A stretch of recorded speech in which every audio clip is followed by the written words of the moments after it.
Here are 3 things that I didn't know until I started working in UX. I work for an all-in-one UX platform, and I'm here to share some tips about navigating the field. So before I got into UX, my understanding was if I couldn't use a website or an app, I was being dumb and it was my fault for not understanding it. But now I realize that that's not the case.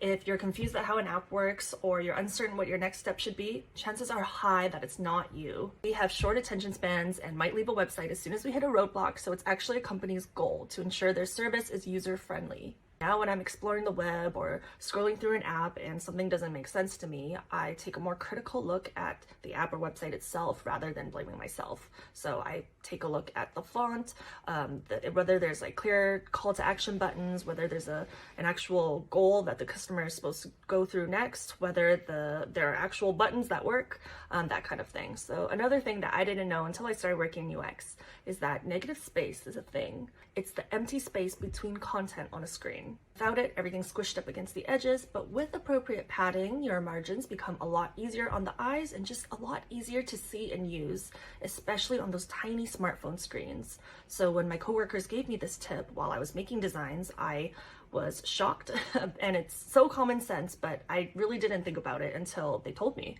And the third thing that I didn't know but learned is that you can use grid lines to create your designs.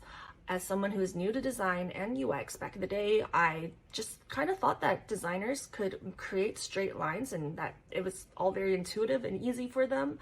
But however, that is not the case. Using grid lines is such a great way to make sure that your text and elements are all aligned and that there's equal spacing between everything.